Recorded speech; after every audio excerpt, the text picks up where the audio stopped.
कुछ लक्षण होते हैं, वो लक्षण उस वक्ता में है, उसी वक्ता से कथा करानी चाहिए महाराज। ये हम नहीं कह रहा, ये श्लोक कह रहा है। क्या कह रहा है? विरक्तो वैष्णवो विप्रो वेद शास्त्र विशुद्धिकृत। वक्ता का पहला लक्षण क्या है? विरक्त। वक्ता को विरक्त होना चाहिए। विरक्त का अर्थ क्या है? कि उसकी शादी ना हुई हो, सन्यासी हो, घर से माला जोड़ी लेके निकल गया हो तीर्थ की ओर, वो होता है विरक्त? नहीं। विरक्त का अर्थ है कि उसके मन में लोभ लालच ना हो। ये ना कहे कि कथा का 5 लाख लेंगे तो कथा करेंगे, वरना नहीं करेंगे। महाराज जो खुशी से दे दे यजमान वही स्वीकार करे। अंदर से विरक्तता हो उसके अंदर, वैराग्य हो उसके अंदर। कोई कथा का सौदा नहीं दिया जाता। ये भगवान की कथा तो अनमोल है। आप मुझे बताइए, आपने कल सुना था कि अमृत भी इसकी तुलना नहीं कर पाया, तो 2, 4, 6, 10 लाख रुपए क्या इसकी तुलना कर लेंगे महाराज? ये तो अमूल्य है, इसका कोई मूल्य नहीं। ये तो देवताओं के लिए भी दुर्लभ है, लेकिन उन्हीं के लिए सुलभ है जो इसको प्रेम पूर्वक श्रद्धा पूर्वक सुनना चाहते हैं। ये पैसों का विषय नहीं है। ये नहीं है कोई ये विचार कर ले कि हम बड़े करोड़पति हैं, अरबपति हैं, अपनी कथा करा लें महाराज। नहीं नहीं, ये पैसों का विषय नहीं है। इसे पैसों से नहीं खरीदा जा सकता। तो वक्ता के लक्षण ये है, वक्ता के अंदर ये लक्षण होना चाहिए कि विरक्त। भगवान की कथा का कोई पैसा नहीं लेता। ये नहीं कि हम इतना लेंगे तभी कथा करेंगे। अरे जो मिल जाए ठाकुर जी की कृपा से बस आनंद है।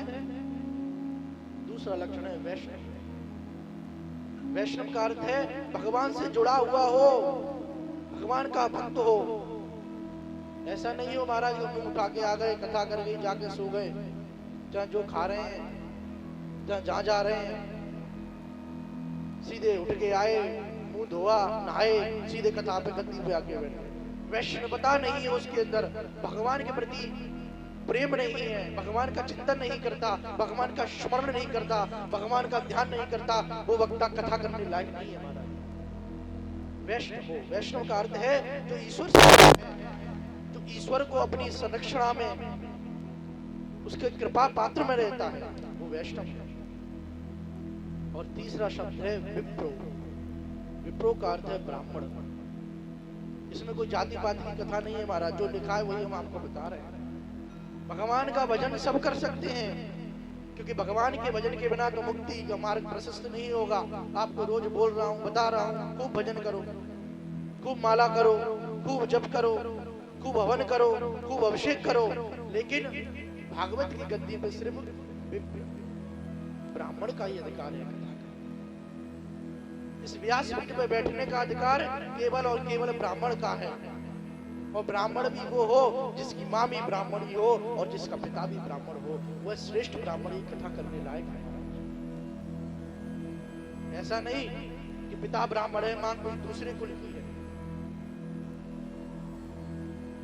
फिर वो विप्र नहीं हो सकता। विप्र का अर्थ है जिसकी माँ भी ब्राह्मणी हो और जिसके पिता भी ब्राह्मण हो, वह है हमारा जो विप्र, वह है सच्चा ब्राह्मण, और वही ब्राह्मण कथा करने की लायक है।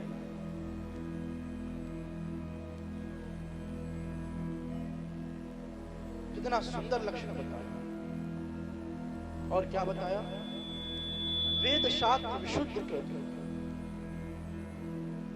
वेद शास्त्रों की विशुद्धिकृत, उनको समझाने वाला हो, विशुद्धि करना हो, अध्ययन करने वाला हो, वेद शास्त्रों को पढ़ने वाला हो। कम से कम कुछ नहीं तो एक दिन में 1 घंटा शास्त्रों का अध्ययन करे, मनन करे, चिंतन करे। वक्ता कुशल है। दृष्टांत कुशलो धीरो, दृष्टांत कुशलो धीरो, इसका अर्थ है कि जब वो कथा करे तो महाराज ऐसी कथा करे कि जो सबकी समझ में आवे। जब वो दृष्टांत दे, जब कथा करे, कुशलो धीरो, ऐसी कुशलता पूर्वक कथा करे कि जो श्रोता बैठे हैं उनकी समझ में आ जाए। अगर वक्ता कथा करके चला गया और श्रोताओं के समझ में नहीं आया तो वक्ता का कथा करना बेकार है। वक्ता का कथा करना फिर बेकार है। और ऐसे अगर किसी में लक्षण हो, किसी वक्ता में लक्षण हो, तो वो भगवान की कथा करने का अधिकार है। वो भगवान की कथा को करने का पूर्ण रूप से अधिकारी है। इतना सुंदर महाराज सनकादिकों ने नारद जी को बताया वक्ता के लक्षण।